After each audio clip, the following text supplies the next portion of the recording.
All right, guys, I'm here to make this a short video basically on our fronts of our football team.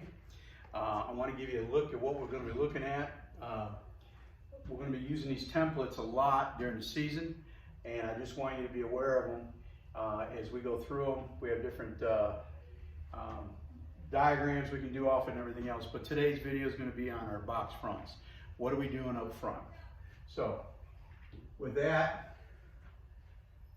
the first thing we have is to show you our different variances of fronts. The first one up here is probably going to be the one we use most. It's the 4-eye technique. These are called eyes or tight front. You'll hear that a lot on TV, a tight front. Basically, our ends are responsible for the B gap, and the nose will work with the mic. The nose will be a game time decision, which way we're going. Are we going away from the back or towards the back? But basically, we own the B gaps. Our whole point is to stop the attack and force everything out. It's an automatic spill front. That is our tight front. One we ran near the end of the year last year was our stack front. Now you notice, instead of being in what's considered a 4-eye, now they're in a solid 4 technique. You're directly over the tackle. This kind of front will basically be slanted in and out, keeping the defense or the offense on their toes. It's one of our fronts. It's the second one we'll probably use the most. A stack front. Our linebackers are stacked behind it, but the important thing to know, the nose doesn't move. The ends went from a 4-eye down to a 4 technique. 4-eye means inside shoulder. 4 straight up, head up over the tackle. The offensive tackle. Okay, our other fronts, our bear front, we have 2 versions of bear front. Not to confuse you, one's a bear and one's a cub. And the real difference is we move into what's called the 3 technique of our ends. So our ends have come in, and now they're at a 3 technique, and they're still taking away the B gap. Nothing's changed from the 4. They're taking away the B gap. The difference is we're dropping linebackers on the outside of them. So we have what's called a 5-man front. The cub front switches the duty from the end being a 3 technique out to being a 5 technique. Okay, sometimes that's commonly called a jet front. But with the 5 linemen in there, and there's a lot of stunts and a lot of movement we're going to do, basically that's our cub front. So if you think a bear, normal, our defensive ends compress, and they're sitting on the 3 technique of the guard. When we go to a cub front, we're going to move them out and give them more responsibilities of edge pressure, and they go out into what's considered a 5 technique. The Mike and Jack will assume the 3 technique. So right away there's 4 fronts, not a whole lot of movement, still got a lot of the same responsibility, the B gap for the ends, but to the offensive line, they don't know which way you're going, and we want to just beat them not only physically but mentally as well. So the next front that we'll use is our mug front. Our mug front is a 6-man pressure. All right? 6-man pressure. And we have various calls off of this. We have the Iowa call. Iowa is this alignment right here, where the rover and the mic are in the A gap, but they're back off the ball. We have Clemson. Clemson is what you see right here. End in the 5 technique, nose on the 3. The rover and mic are responsible for A gap penetration. The end's got 3 technique, and the jack has the 5 technique.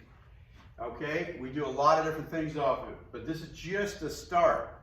This just starts us out. We got the Iowa, then the Clemson. Then we have what's called Detroit. I love it. Detroit. Detroit is an action, what we're going to do out of that, and basically what we're going to be doing is switching responsibilities. And because it's Mug, I couldn't think of a better city for Coach Phillip than to think about Detroit getting mugged. So Detroit, think of mug. What we're doing is our crossover from there. The last one from here is Duke.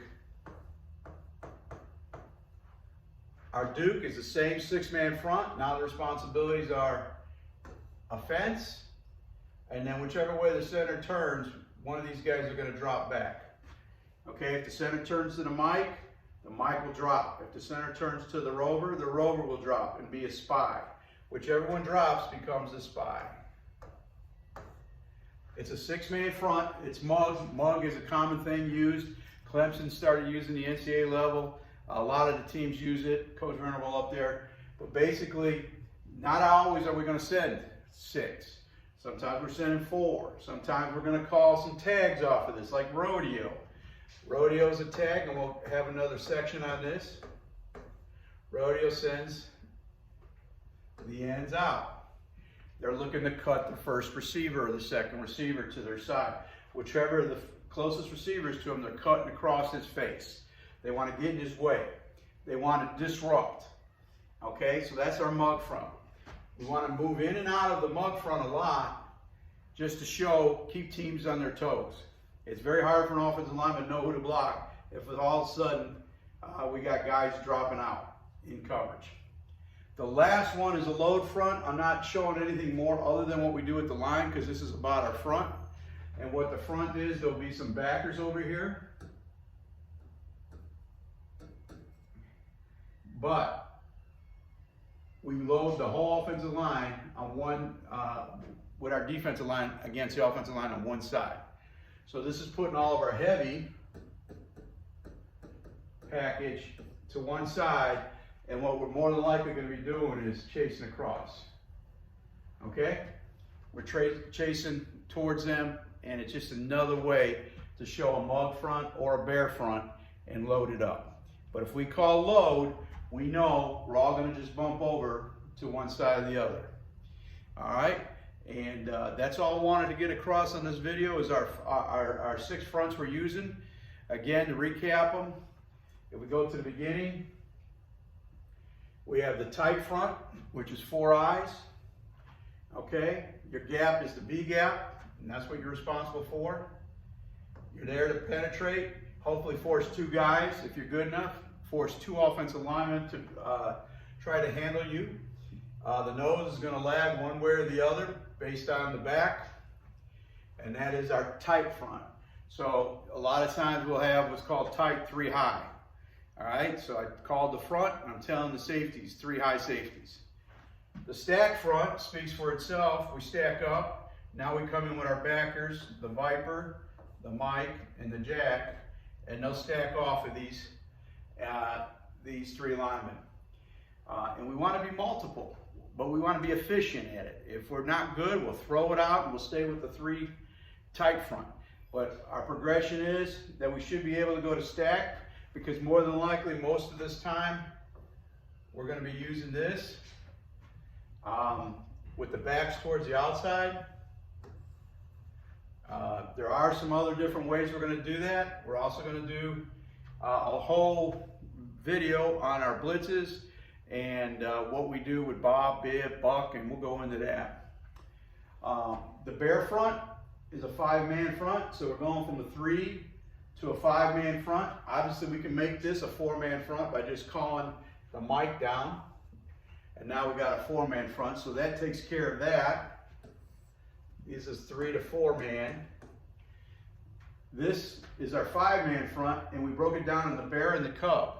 The bear is traditional bear defense, started by the Chicago Bears back in 1985 with Buddy Ryan. It was named after the 46 defense after Doug Plank. Not because of an alignment, it was just a player, the strong safety. And so that's the bear front. Coverages out of the bear front are really going to be 2. It's going to be black, which is our single man coverage, or it's going to be green, which is 3. Cover 3. Cub, a little bit different. And obviously this sets us up where these guys could drop. And it looks like we're in the same thing, but we're reading. We see the quarterback stepping back for a pass. We can drop out of it. We can penetrate. A lot of things we can do out of that front, cub front. And we'll have another video basically on all the stunts. The ones we just covered, the mug front, 6-man front.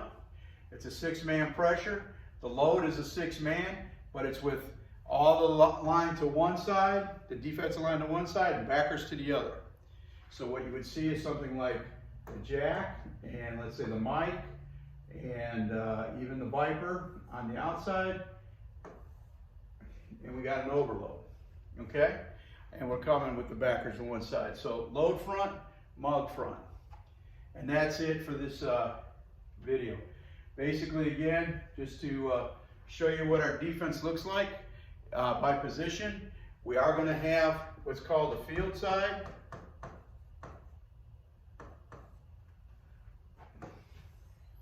And then we have a boundary. All right? 70 to 80%, depending on who you listen to, says the ball's on the hash in high school football. Well, the hashes in high school football are pretty far.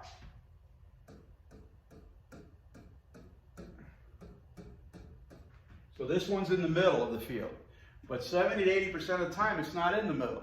Although everybody draws up everything based on the middle. It's usually on the hash. And when it's on the hash, if the boundary's over here, the boundary corner, boundary safety will switch. The field safety and the field corner will be to the field. And we'll go over that more. This is a broken stack. We call that, this is stack. And then if we break the stack, the Viper's going out there. Our Viper will be off 3x3. Off that line of scrimmage, he's assisting basically on his trigger, whether it's a pass or a run. If you notice what kind of front they're in right now, they're in the tight front. So they're there. And then the rover, mic's jacked, end, nose, end, boundary safety, boundary corner, field safety, field corner. Okay, and that's just set up against a 10 personnel. 10 meaning 1 back, 0 tight ends. And if you look at our games, as we go through each game, we'll tell you what personnel we're facing and how we're going to handle it. But that is it. The last thing I want to leave you with on these box fronts is if you have any questions, get a hold of me and we'll go over it. But I wanted you to have a video to be able to see it and research it again and review it. I'll probably put this on a Google Classroom with a questionnaire on it so that you guys know your responsibilities. Other than that, this is Coach Frank. Looking forward to spring. It's right around the corner, May 1st. Let's get after it.